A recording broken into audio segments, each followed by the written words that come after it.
This week, a simple service was held at the Shrine of Remembrance to honour the thousands of Aboriginal servicemen and women who fought for their country. But the son of one veteran is still waiting for the compensation his relatives were owed and never received.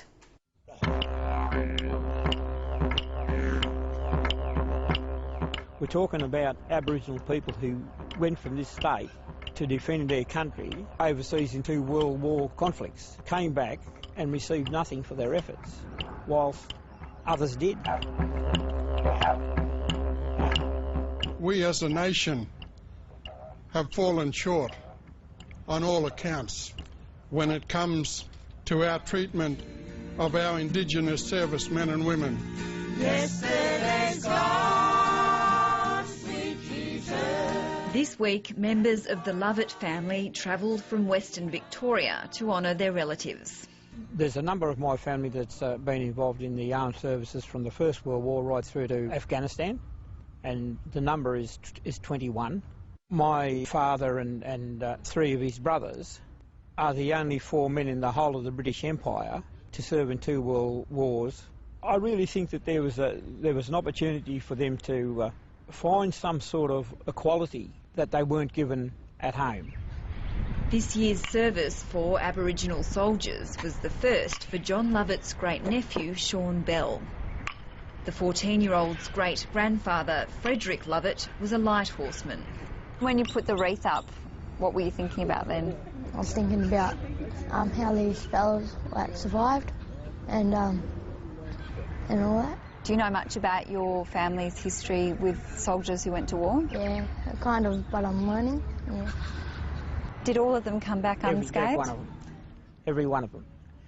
Which is a marvellous thing, simply because they weren't just as if they didn't go and see any action. They were in the Somme, the battles of the Somme, Passchendaele, Gallipoli.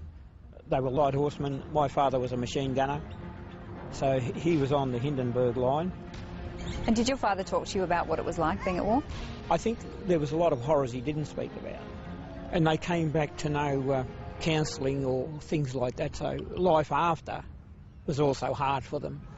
Many Victorian veterans of the First and Second World Wars were given land on their return home, known as soldier settlements. These gifts didn't apply to Aboriginal soldiers.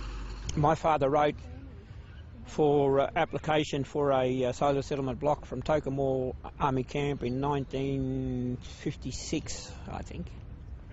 And no, he never received one. How hurtful was that for them?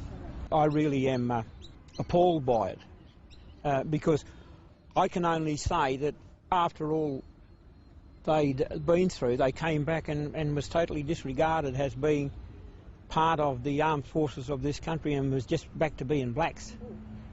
John Lovett wants recognition from the state government of the injustice.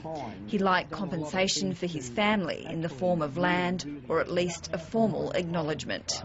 Well, I think that there has to be a moral compensation for the injustices, and there has been an injustice that has occurred to my father and his brothers and other Aboriginal people.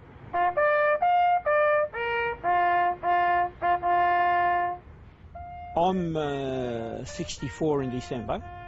My grandfather, my father and myself have spoken on this very subject for 90 years, between the 3 of us. That's one hell of a long time.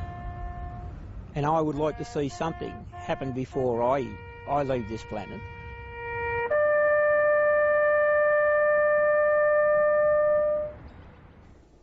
In a statement, Veteran Affairs Minister Hugh Delahunty says the government sympathises with the Lovett's case, but the statement did not address the issue of compensation.